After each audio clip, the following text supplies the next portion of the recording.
Drummerly.com Unlimited Drama Series. The white oleanders arrived at my FBI field office desk at exactly 2:47 p.m. on Valentine's Day, delivered by a sweaty kid who looked like he'd rather be anywhere else. I knew the feeling. "Ethan Cole?" he asked, squinting at his clipboard. "That's me." I signed for the bouquet, noting how the delicate white blooms seemed to mock the fluorescent lighting overhead. My cubicle neighbors immediately perked up like prairie dogs, sensing gossip. "Wow, Ethan," chirped Sandra from accounting. "Rachel really outdid herself this year. Those are gorgeous." I forced a smile. "Yeah, she's something else." Something else indeed. My wife Rachel had been working late 3 nights a week for the past 6 months, supposedly crafting PR campaigns for her pharmaceutical company. The only campaign she was running involved her boss Daniel Pierce and whatever expensive hotel they frequented on the company dime. But hey, who was I to judge? I was just a forensic accountant who spent his days tracking money laundering schemes and corporate fraud. What did I know about deception? The card attached to the flowers read, "To my darling husband, you mean everything to me. Love always, Rachel."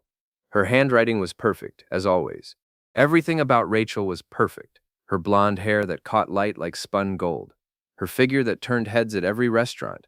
Her ability to lie with the sincerity of a Sunday school teacher. "You're so lucky," Sandra continued. "My husband forgot Valentine's Day entirely. Again." Maya Tran looked up from her computer terminal across the aisle. At 34, she was the sharpest tech analyst in our division. With a medical degree she'd abandoned for FBI work after her residency went sideways. Her dark eyes fixed on the flowers with an expression I couldn't read. "Ethan," she said quietly, "those are oleanders." "Okay?" I was already reaching for the small scissors in my desk drawer to trim the stems. "Rachel loves white flowers." Maya stood up so fast her chair rolled backward. "Don't touch those stems. Don't put them in water. Don't do anything." The urgency in her voice made everyone in the nearby cubicles turn around. "Maya, what's wrong? Oleanders are toxic. Every part of the plant, the sap, the leaves, the flowers, even the water they sit in becomes poisonous." She was already pulling on latex gloves from the emergency kit every agent kept handy. "How long have you been handling them?" I looked down at my hands. I'd been unconsciously rubbing my fingers where the stem juice had leaked during transport. "Maybe 10 minutes? We need to get you to a hospital, now."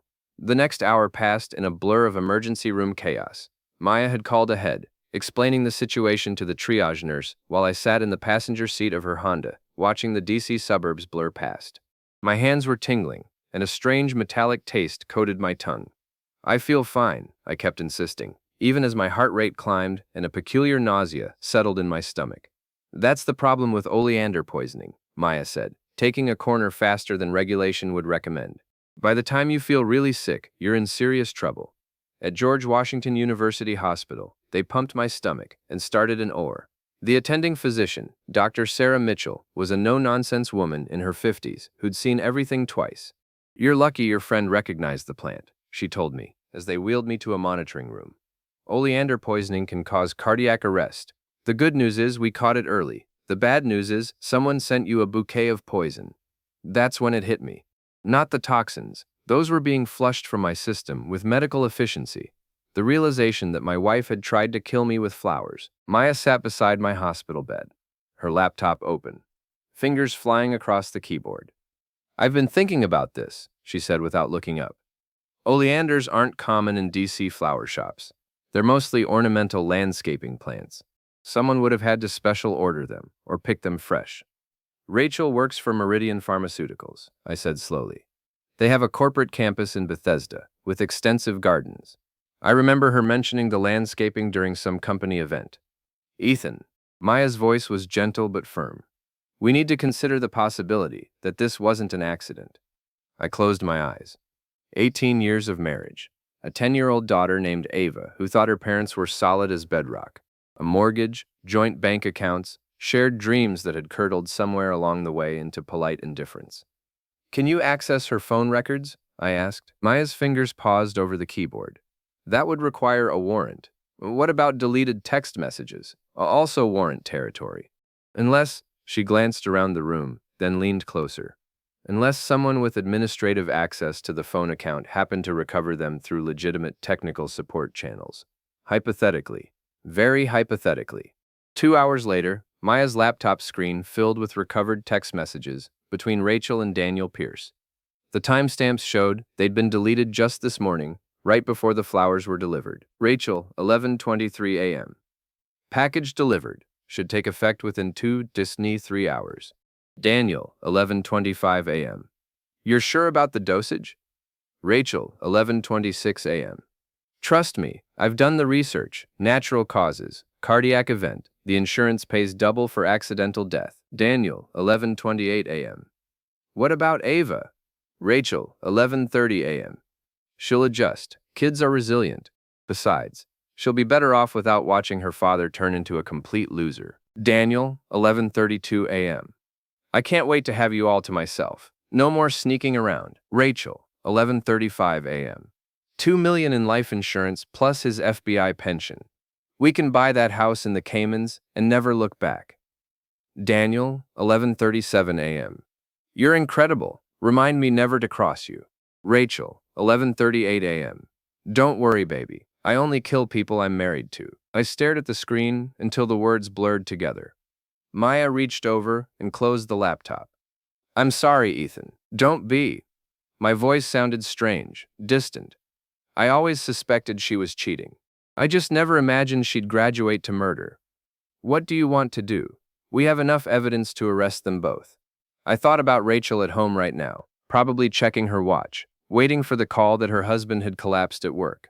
I thought about Daniel Pierce, smug and handsome, counting insurance money he'd never get to spend. I thought about my daughter Ava, who deserved better than parents who lied to each other, and worse than a mother who committed murder. I want to destroy them, I said, completely, publicly. I want them to lose everything they care about before they lose their freedom. Maya nodded slowly. That's going to require some creative thinking. Good thing I know a forensic accountant. Maya's apartment looked like a tech startup had exploded inside a medical textbook. Computer monitors covered one wall, displaying scrolling code and network diagnostics. Medical journals were stacked on every surface, bookmarked with sticky notes in 3 different colors. Her coffee table supported a disassembled laptop and what appeared to be a homemade radio frequency scanner. I know a guy, she said, settling into her desk chair with a cup of coffee that could strip paint. Ex-con, brilliant hacker, completely paranoid about law enforcement. He owes me a favor from when I testified as a character witness at his parole hearing. Will he help? If I ask him to, yes. But Ethan, what you're talking about isn't exactly legal. We're moving into vigilante territory. I sat on her couch, still feeling shaky from the hospital. The foresight on my arm throbbed with each heartbeat. They tried to murder me with flowers, Maya. I think we're already past legal. She pulled out her phone and dialed. Silas? It's Maya Tran. Yes, I know what time it is. I need a favor. No, not that kind of favor, you pervert. Can you meet us tonight? An hour later, we sat in a 24-hour diner in Arlington, across from a thin man in his 40s who looked like he'd been assembled from spare parts. Silas Rourke had nervous eyes, calloused hands, and the kind of pallor that came from spending too much time in front of computer screens. So let me get this straight, he said, stirring sugar into his 4th cup of coffee. Your wife tried to poison you, and instead of calling the cops, you want to ruin her life first? That's the general idea. I like it. Cops are boring. Revenge is art. He grinned, revealing teeth that had seen better decades. What do you need? Complete access to their digital lives. Phone records, emails, bank accounts, social media, everything. I want to know what they're planning and when they're planning it. Silas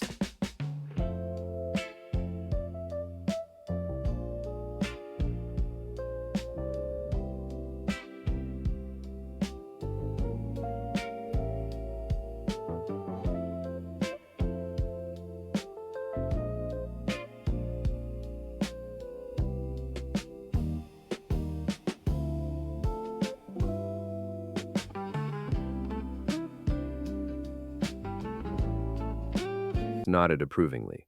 Standard scorched earth package. I can do that. What's your budget? Money's not an issue. I slid an envelope across the table. There's $5,000 in cash. More if you need it. Generous. I'm assuming this is time sensitive? Very. Rachel thinks I'll be dead within the week. I want to be ready when she makes her next move. Give me 48 hours. Maya leaned forward. Silas, we need this to be completely untraceable. If anyone discovers what we're doing, Maya, sweetheart, I've been dancing around federal investigators since you were in medical school. Trust me, I know how to stay invisible. 2 days later, my phone buzzed with a text from an unknown number. Package ready for pickup. Same place, midnight. Silas had outdone himself. He'd assembled complete digital profiles of both Rachel and Daniel, going back 6 months. Bank records, credit card statements, hotel reservations, restaurant receipts, even their fitness tracker data that showed when they were in the same location at the same time. Your wife's been busy, he said, spreading printouts across the diner table, like a conspiracy theorist's fever dream. She's been researching oleander toxicity for 3 weeks, downloaded medical journals, visited poison control websites, even ordered a book about plant-based toxins from Amazon. What about Daniel? He's been researching life insurance policies and offshore banking. Also, he's been looking at real estate in non-extradition countries. Guy's planning ahead. Maya studied the bank records. Look at this. Daniel's been moving money out of his personal accounts. Small amounts, different banks, all cash withdrawals. He's building a running fund. There's more. Silas pulled out his laptop. I've been monitoring their communications in real time. They're getting nervous. Rachel expected you to be dead by now. He showed us the latest text exchange. Daniel, 6:23 p.m. Why isn't this working? It's been 3 days. Rachel, 6:25 p.m. I don't understand it either. The dosage should have been fatal. Daniel, 6:27 p.m. What if he went to the hospital? What if they figured it out? Rachel, 6:30 p.m. Impossible. Oleander poisoning looks like a heart attack. Even if they tested for it, by the time they got results, he'd be dead. Daniel, 6:32 p.m. I'm getting scared, Rachel. Maybe we should call this off. Rachel, 6:35 p.m. We're in too deep to stop now. If he's still alive, we need to try again. Something more direct. Daniel, 6:38 p.m. Like what? Rachel, 6:40 p.m. I'll think of something. Trust me. I felt a chill that had nothing to do with the diner's air conditioning. She's going to try again. Probably, Maya agreed. Which gives us an opportunity. What kind of opportunity? The kind where we let her think she succeeded. Maya's plan was elegant in its simplicity. I would fake my own death, using her medical knowledge and Silas's technical skills to create a convincing digital trail. Hospital records, death certificate, even obituary notices, all fabricated but realistic enough to fool casual investigation. The beauty is, Maya explained as we worked out the details, once Rachel thinks you're dead, she'll get careless. People always do. She'll start celebrating, making plans, spending money she doesn't have yet, and that's when we document everything. Exactly. We let her dig her own grave. The hardest part was staying away from Ava. My daughter was staying with Rachel's sister for the week, a pre-planned arrangement that now seemed suspiciously convenient. I wanted to call her, to hear her voice, and make sure she was safe, but any contact would risk exposing our plan. Instead, I moved into a cheap motel in Fairfax, paying cash and using a fake ID that Silas had provided with disturbing efficiency. The room smelled like industrial disinfectant and broken dreams, but it had Wi-Fi and a clear view of the parking lot. Maya visited daily, bringing food and updates on Rachel's activities. She's been calling the hospital, Maya reported on day 3, asking about your condition, playing the concerned wife perfectly. What did they tell her? That you were treated and released. No long-term effects expected. So she knows the oleander didn't work. She knows, and she's not happy about it. Look at this. Maya showed me the latest intercepts from Rachel's phone. Rachel to Daniel, 2:15 p.m. He's fine, completely fine. The hospital said no permanent damage. Daniel, 2:17 p.m. How is that possible? Rachel, 2:20 p.m. Someone must have recognized the symptoms early, got him treatment before the toxins could do their work. Daniel, 2:22 p.m. This is a disaster. What if he's suspicious? Rachel, 2:25 p.m. He's not. I talked to him last night. He thinks it was food poisoning from that Chinese place he likes. Daniel, 2:27 p.m. We need to try again, soon. Rachel, 2:30 p.m. I'm working on it. Something that can't be traced back to us. Daniel, 2:33 p.m. Like what? Rachel, 2:35 p.m. Car accident, brake failure, happens all the time. That night, I called Maya from the motel. They're planning to sabotage my car. I figured they might. That's why I had Silas install surveillance equipment in your garage yesterday. You what? Relax. It's completely legal. You're surveilling your own property. If Rachel tries to tamper with your car, we'll have video evidence. And if she succeeds, she won't. I've been monitoring your garage remotely. The moment anyone enters, we'll know. 2 days later, the motion sensors triggered at 2:30 a.m. Maya called immediately. She's there. Rachel's in your garage right now. I was already reaching for my keys. I'm going over there. No, you're not. We stick to the plan. Let her do whatever she's going to do, then we document the results. Maya, what if? Trust me, Ethan. I've got A couple's spa. You took her to the place we go. It was a birthday gift. She's a friend. Friends don't get $500 couples massage. Watch more on Grammarly.com. this covered. The surveillance footage was crystal clear. Rachel, dressed in black clothes and latex gloves, spent 45 minutes under my Honda Accord. She cut the brake lines with surgical precision, then used a small drill to create hairline fractures in the brake rotors. Professional work, designed to fail catastrophically after a few miles of driving. Where did she learn to do that? I asked, watching the playback. Probably the same place she learned about oleander toxicity, Maya said grimly. The internet is a wonderful educational resource for aspiring murderers. So what now? Now we give her what she wants. Tomorrow morning, you're going to die in a tragic car accident. No, the fake death was surprisingly easy to arrange. Maya had contacts at the hospital who were willing to create false documentation in exchange for unspecified future favors. Silas handled the digital footprint, obituary notices, death certificate filings, even social media condolences from fictional friends. The hardest part was watching Rachel's reaction. She took the call at 7:30 a.m., while I monitored from Silas's van parked across the street from our house. We'd tapped the landline, so I could hear both sides of the conversation. Mrs. Cole? This is Officer Martinez with the Fairfax County Police Department. I'm calling about your husband, Ethan Cole. Yes. Rachel's voice was perfectly modulated, concerned but not panicked. I'm sorry to inform you that Mr. Cole was involved in a fatal traffic accident early this morning. His vehicle experienced brake failure on Route 495 and collided with a concrete barrier. There was a pause. Then, oh my God, is he really gone? Yes, ma'am. I'm very sorry for your loss. We'll need you to come in and identify the body when you're ready. Of course. Yes, I'll be there as soon as I can. She hung up and immediately called Daniel. It's done, she said without preamble. Ethan's dead. Are you sure? Brake failure, just like we planned. The police just called.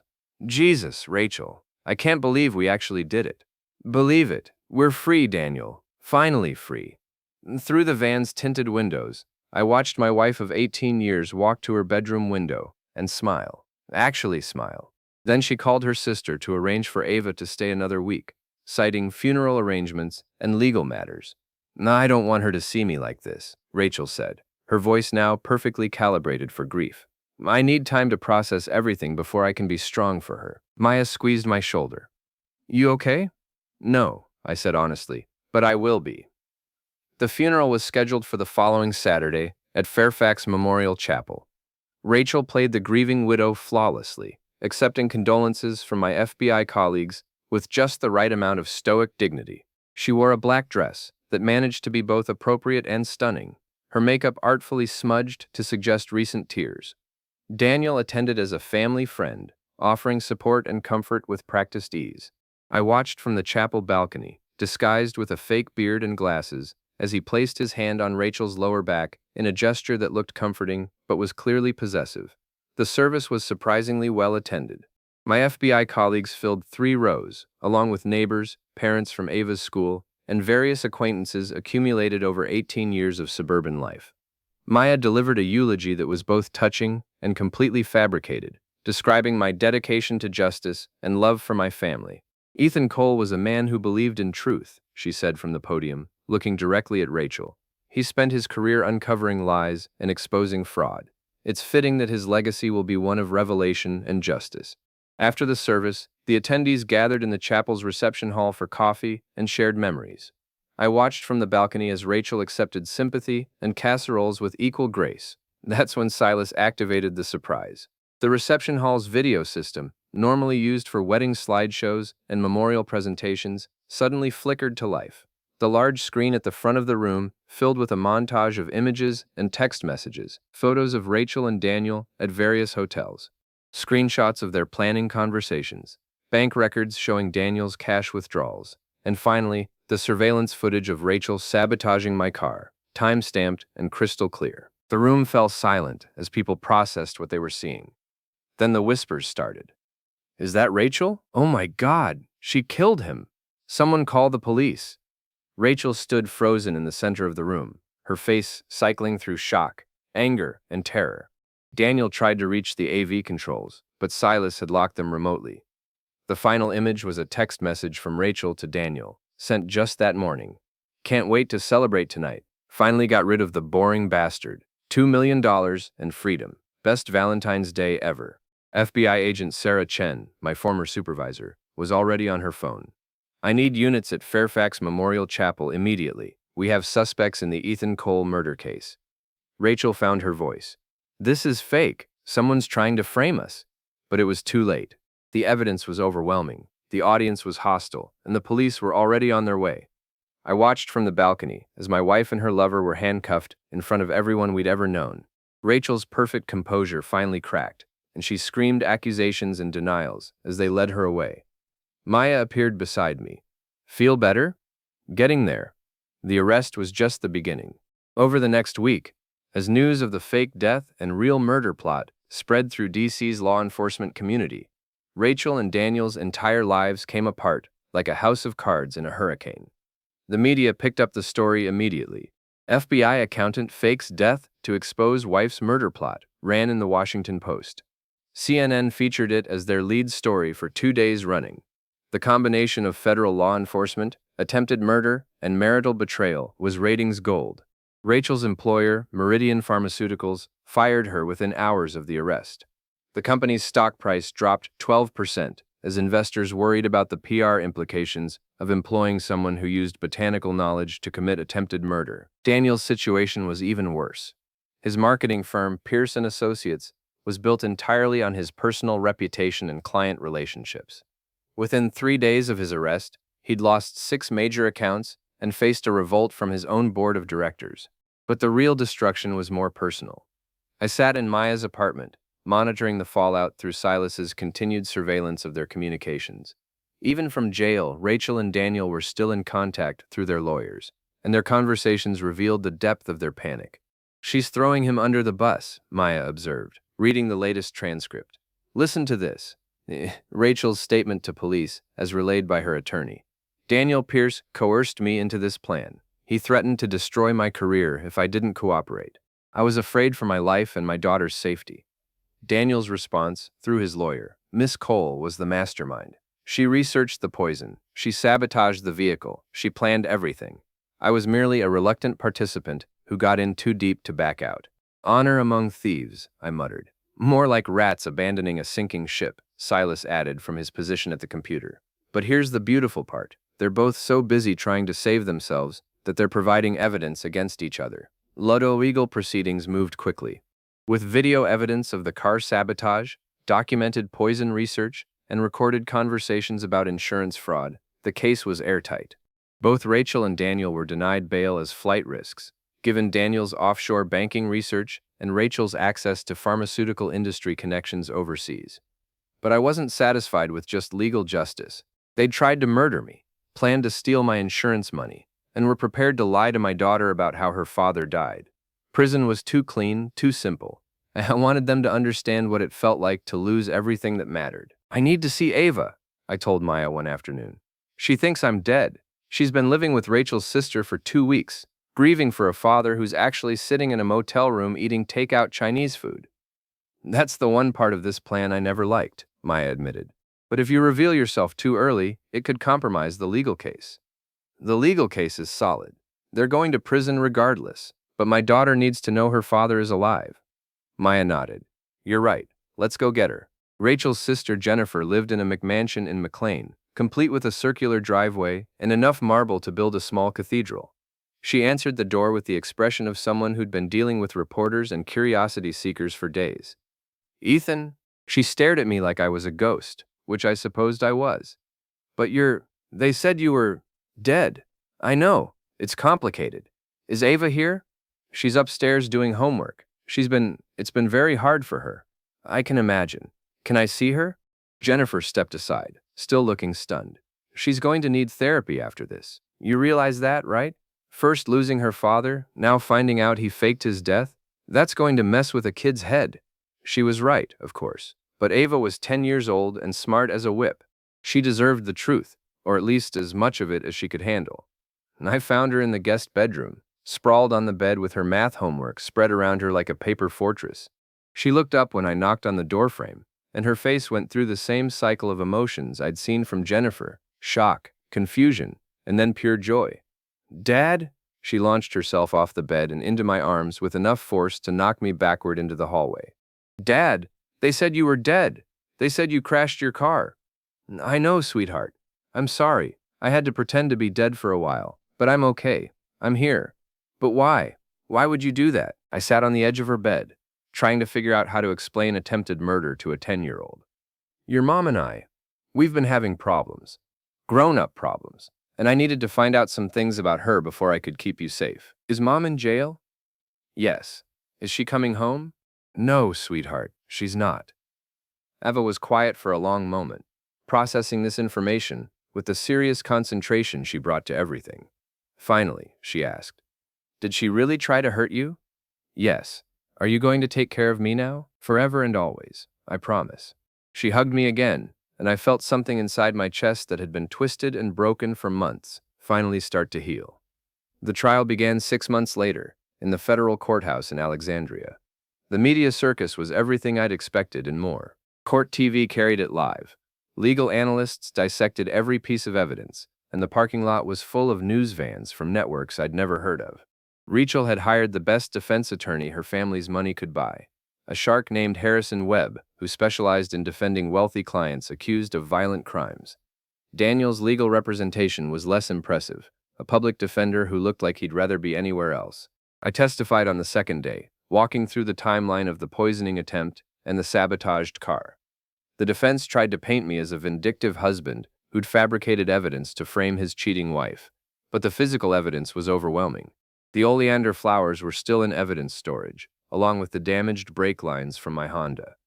The surveillance footage spoke for itself, and the recovered text messages provided clear proof of premeditation. Maya testified about the medical aspects of oleander poisoning, explaining to the jury exactly how close I'd come to dying. Her testimony was clinical and precise, but I could see the impact it had on the jurors' faces. Silas testified about the digital evidence recovery, carefully avoiding any mention of the less-than-legal methods he'd used. The prosecution had cleaned up his findings through proper channels, obtaining warrants after the fact to legitimize what he'd discovered through more creative means. The most damaging testimony came from Daniel himself. His public defender had apparently convinced him that cooperation was his only hope for a reduced sentence. Daniel took the stand on day 4 and told the jury everything: how Rachel had approached him with the plan, how she'd researched the poison, how she'd convinced him that I deserved to die because I was boring and in the way of their happiness. She said it would look like natural causes, Daniel testified, not meeting Rachel's eyes across the courtroom. A heart attack brought on by stress. She said no one would ever suspect murder. Rachel's attorney objected repeatedly, but the damage was done. Her own co-conspirator was painting her as the mastermind, the cold-blooded killer who'd manipulated him into going along with her scheme. When Rachel took the stand in her own defense, she tried to reverse the narrative. She claimed Daniel had threatened her, coerced her, made her afraid for her safety and her daughter's future. She painted herself as a victim of an abusive relationship, trapped by a man who'd promised her everything and then demanded murder as the price. It might have worked, if not for the surveillance footage. The prosecution played the video of Rachel sabotaging my car, and there was no way to explain away what the jury was seeing. She worked with calm precision, clearly knowing exactly what she was doing. This wasn't the behavior of a frightened, coerced woman. This was someone who'd planned and executed attempted murder with surgical skill. The jury deliberated for less than 4 hours. Guilty on all counts: conspiracy to commit murder, attempted murder, insurance fraud, and a handful of related charges that would keep both Rachel and Daniel in federal prison for the next 20 years. I sat in the gallery as the verdicts were read, watching my wife's face as her life officially ended. She didn't cry, didn't scream, didn't show any emotion at all. She just stared straight ahead as the judge scheduled sentencing for the following month. Daniel, on the other hand, broke down completely. He sobbed as they led him away in handcuffs, still trying to convince anyone who would listen that none of this had been his idea. Outside the courthouse, reporters shouted questions as I walked to my car with Maya and Ava. I ignored them all, except for one. "Mr. Cole, do you feel justice has been served?" I stopped and turned to face the cameras. "Justice is a legal concept," I said. "What happened in there today was justice. What I did to expose them was revenge. Both were necessary." "Do you regret faking your own death?" "I regret that it was necessary. I regret that my wife tried to murder me. I regret that my daughter had to learn that her mother is a killer. But I don't regret stopping them before they could try again." "What's next for you and your daughter?" "We're going to rebuild our lives. We're going to heal. And we're going to remember that the truth always wins in